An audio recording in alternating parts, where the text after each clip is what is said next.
Buenas tardes y bienvenidos a la Francisco de Vitoria. Como no tenemos a nadie que nos presente, me presento yo sola. Yo soy María Lacalle, soy vicerrectora de profesorado y modelo formativo y estoy aquí sobre todo porque soy también directora del Instituto Razón Abierta. Y luego explicaré un poco más de qué va esto, ¿no? Pero en cualquier caso es para mí un verdadero placer y un honor daros la bienvenida y acoger este segundo congreso de la Asociación de Científicos Católicos.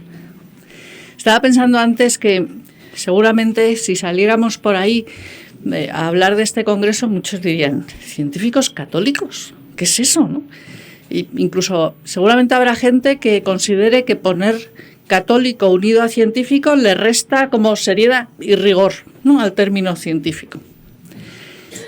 Y me acordaba de un discurso que llegó a mis manos este verano, pronunciado por Rémy Braque, que es un pensador francés que recientemente ha sido nombrado doctor honoris causa en el CEU.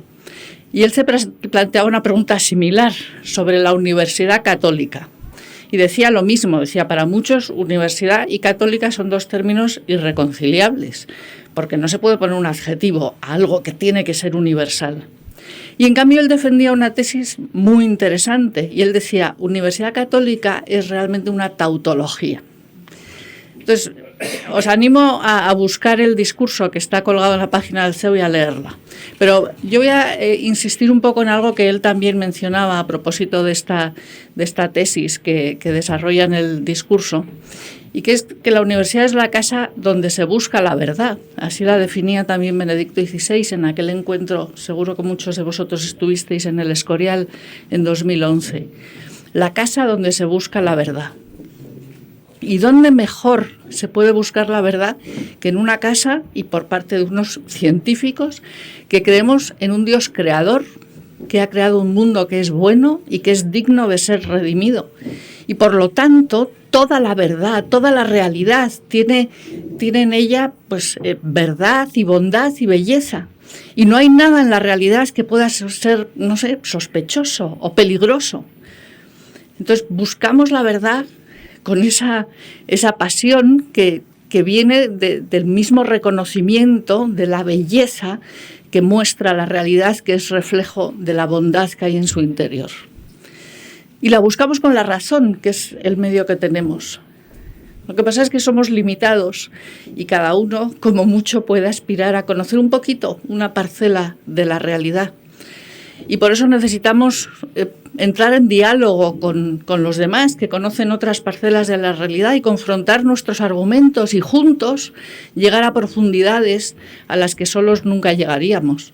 Y por eso un congreso de científicos católicos de distintas áreas en una universidad, que es el lugar donde se busca la verdad, pues es un evento que es una gozada.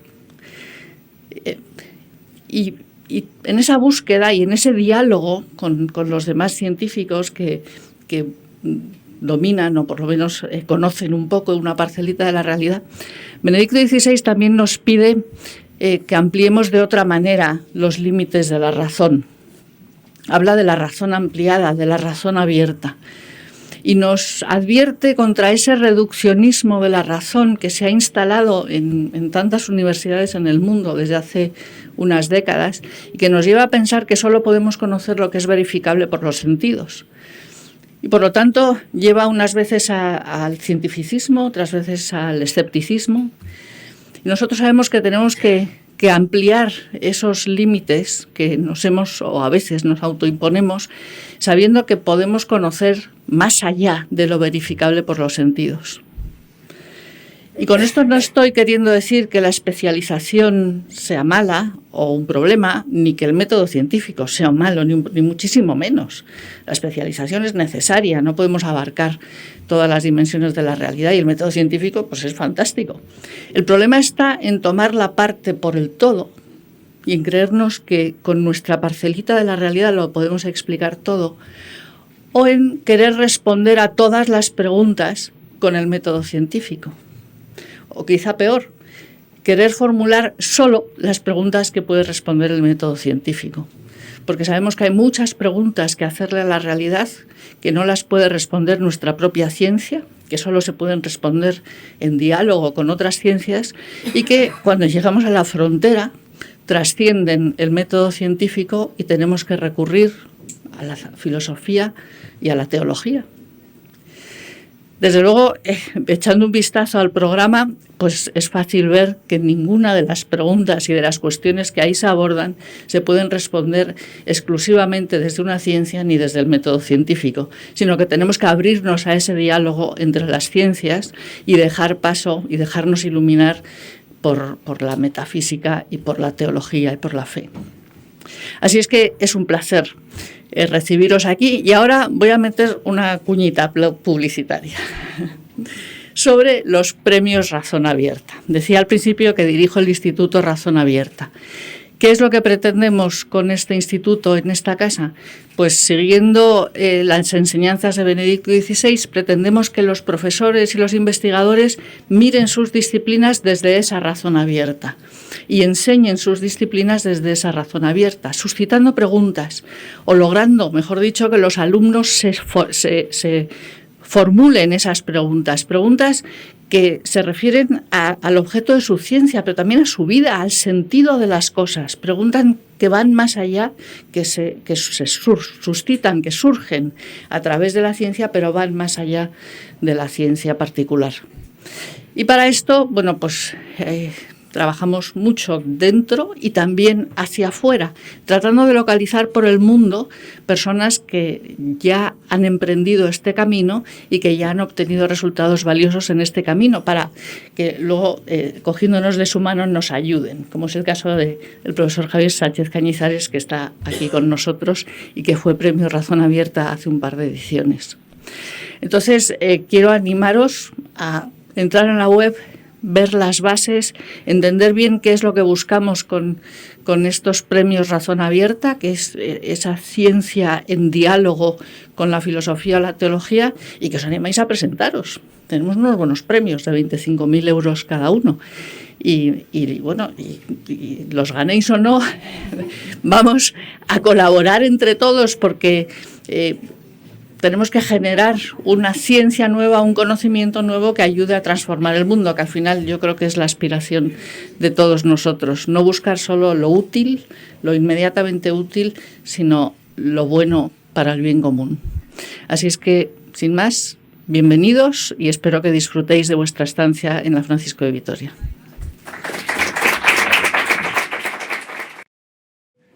Mi nombre es Enrique Solano Márquez. Soy el presidente de la sociedad y en mi vida profesional soy astrofísico y trabajo en el Centro de Astrobiología, en particular en el campus que la Agencia Espacial Europea tiene en Villafranca del Castillo, a unos 15 minutos en coche de aquí. Este diagrama de participantes que podéis ver ahí es obsoleto porque hasta el último momento se ha estado inscribiendo gente. Hasta esta mañana éramos 188 inscritos, lo cual es una alegría enorme, porque cuando yo vine aquí antes de Navidad, estuve hablando con María para empezar a desarrollar ideas sobre cómo organizar este congreso, y me dijeron, esta sala cabe unas 100 personas, yo digo, wow, de sobra, porque vamos, no la llevamos ni de broma. Y en aquel momento el aula magna estaba libre, pero dije, no, porque aquello va a parecer un páramo, ¿no? Y al final hemos tenido que habilitar otro aula auxiliar de reserva en caso de que se llenara esta, con lo cual estamos enormemente contentos por la fabulosa respuesta que ha tenido este congreso. Y este diagrama es interesante porque nos muestra la variedad de perfiles de los que estamos aquí.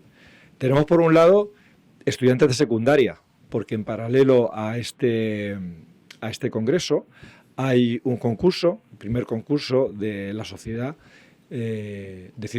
concurso de Ciencia y Fe, organizado por la Sociedad Científica Católica de España y orientado a estudiantes desde cuarto de la ESO hasta segundo de bachillerato, un poco siguiendo la estela de una iniciativa similar que hubo en el congreso anterior del año pasado en Pamplona.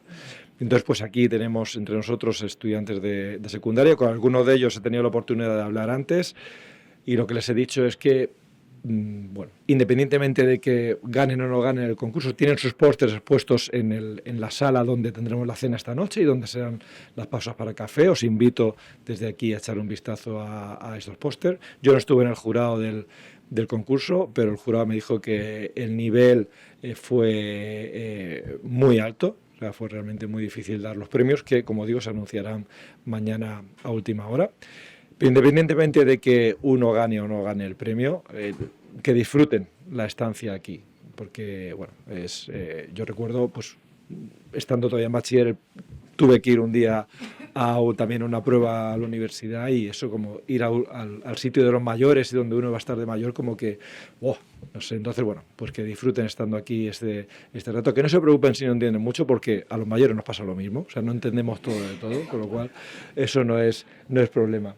Luego también es muy agradable ver que tenemos muchos estudiantes universitarios, sobre todo locales, de la Universidad Francisco de Vitoria, de los cuales también me congratula mucho ver que tenemos un número también importante de profesores, de personal de la UFV que han estado interesados por el Congreso.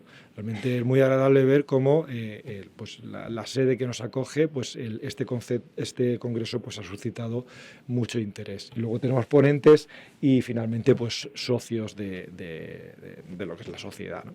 Entonces, al ver esto, yo lo que pensé que era conveniente decir algunas palabras sobre la sociedad, porque muchos de los aquí presentes, quizás este sea el primer contacto con la sociedad de científicos católicos, y es bueno saber para qué una sociedad y qué es lo que hacemos, ¿no? ¿Para qué una sociedad de científicos católicos? Pues porque cuando uno sale a la calle, lo que tenemos ahí para mucha gente es lo mismo. O sea, un científico católico es como un tiranosaurio. Es algo que existió en el pasado, pero que se ha extinguido. O sea, realmente ya no existen. Eso sí hubo en un momento dado, pero ya no hay. Y desgraciadamente, nos guste o no nos guste, esa es una opinión mayoritaria ahí fuera. Y eso es contra lo que hay que luchar. Porque confusión ahí fuera hay mucha. Pues lo que muestro ahí es el resultado de una encuesta que se hizo a finales del año pasado, creo, en Reino Unido, de una batería de preguntas sobre ciencia y fe. Y una de ellas era cómo veía la gente la compatibilidad entre la teoría del Big Bang y el hecho del fenómeno religioso, ¿no? Entonces, curiosamente, si miramos aquí, casi el 50% de la gente pensaba que, obviamente, era imposible compatibilizar la teoría del Big Bang con un hecho religioso, cuando, curiosamente, como todos sabemos, el que propuso la idea de este átomo primigenio, que tal y como se conocía al principio, fue un sacerdote, Gilles Lemaitre, que aparte fue uno de los cosmólogos más importantes de la primera mitad del siglo XX.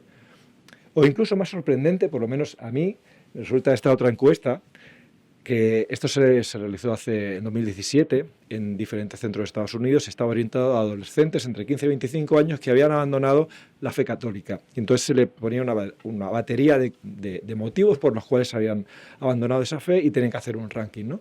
Y curiosamente, en esa encuesta, con todos los condicionantes de sesgos, población, muestra, etcétera, etcétera, pero, digamos, la población analizada, la muestra analizada, en el número 4 del ranking estaba que el conflicto que existía entre la ciencia y sus creencias científicas, de 4 de 24, por encima incluso del hecho de que una tragedia o algo personal me haya afectado y me haya hecho replantear la idea de Dios, que por lo menos personalmente a mí, humanamente, me resulta más entendible encontrar que una tragedia que me ocurra, me haga replantearme a Dios y quizás en un acto de rebeldía pueda renegar de Dios.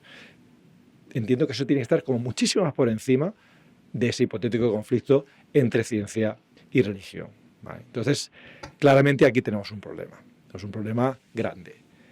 Y es cierto, todos lo sabemos, que muchas veces lo que se intenta vender, sobre todo de determinadas fuentes, es la idea de ese conflicto. Eso es así y es un hecho. Y contra eso, pues, se puede luchar más o menos. Pero lo que sí podemos hacer, pues, nosotros también tenemos como científicos católicos parte de culpa. Y es que muchas veces, como decía Stephen Barr, que es el presidente de la Sociedad Internacional de Científicos Católicos, como decía el año pasado en Pamplona, el científico católico muchas veces es invisible. Por lo que sea. Porque el ser singular a veces, pues, no es conveniente. Sobre todo, pues, gente joven, un ambiente científico, que en principio puede ser relativamente hostil al hecho religioso. Uno puede pensar, bueno, es que si me postulo como católico, pues eso luego puede tener un impacto luego a la hora de mi carrera profesional, etcétera, etcétera. Es decir, que a veces uno intenta que ese catolicismo pues no se conozca, ¿no?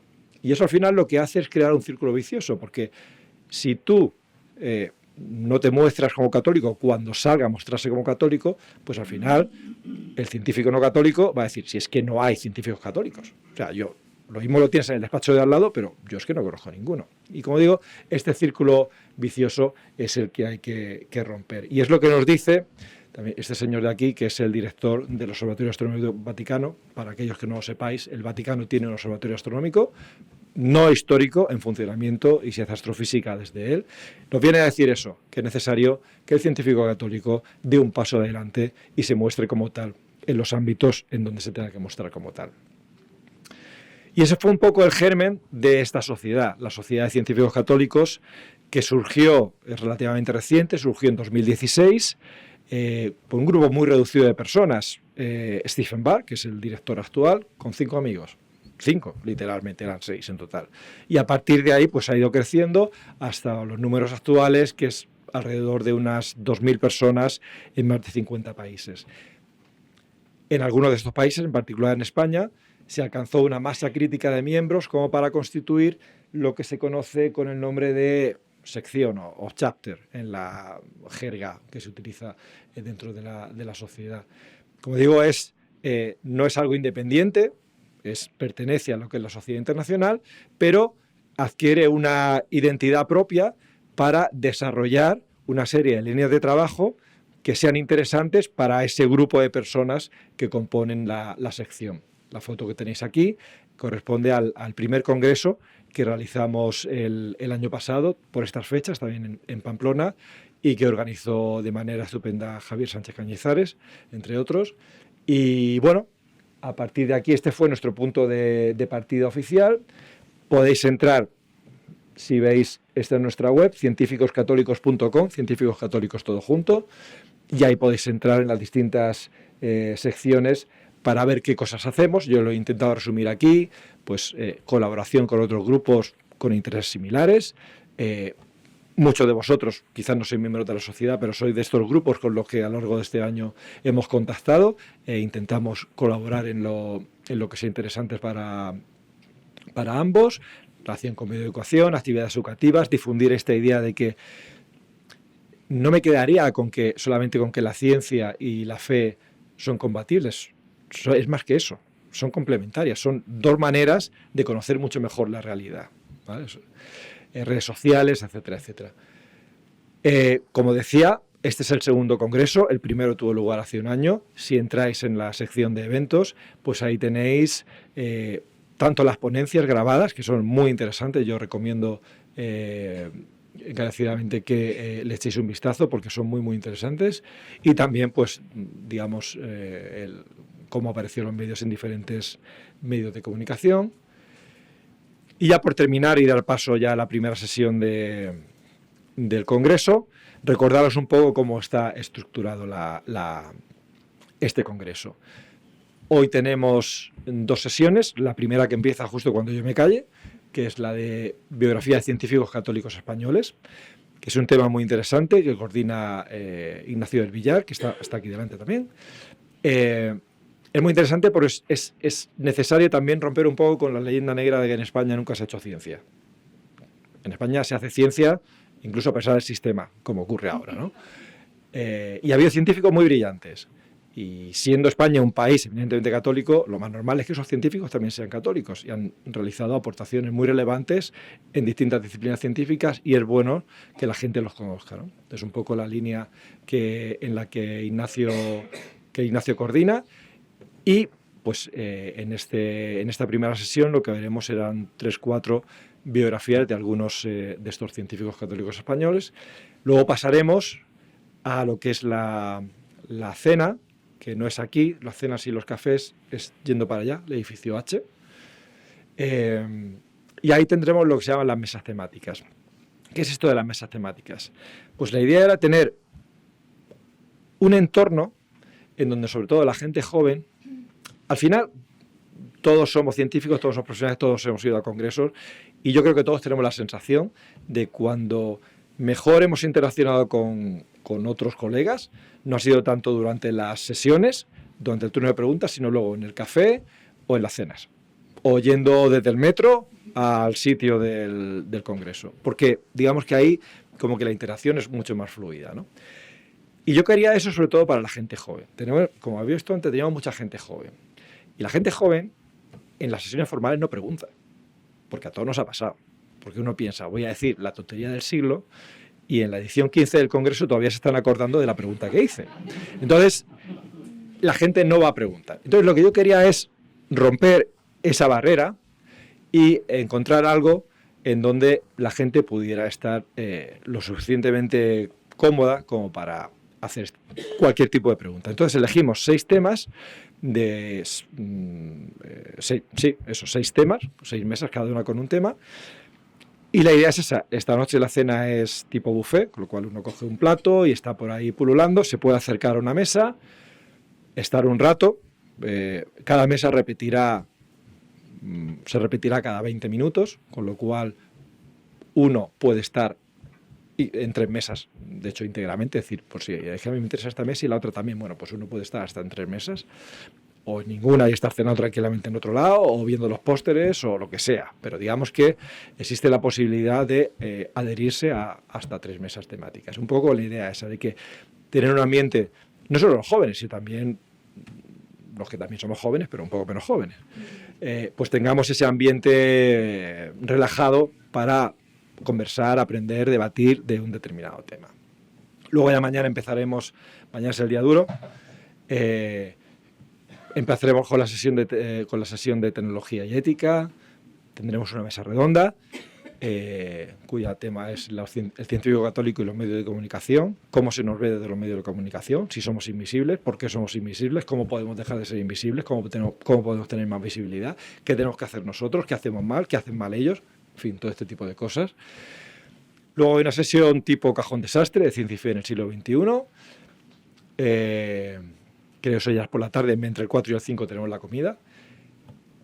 Después tendremos una mesa redonda sobre los malos que coordina Gonzalo Génova, sobre los malos argumentos en la relación entre ciencia y fe.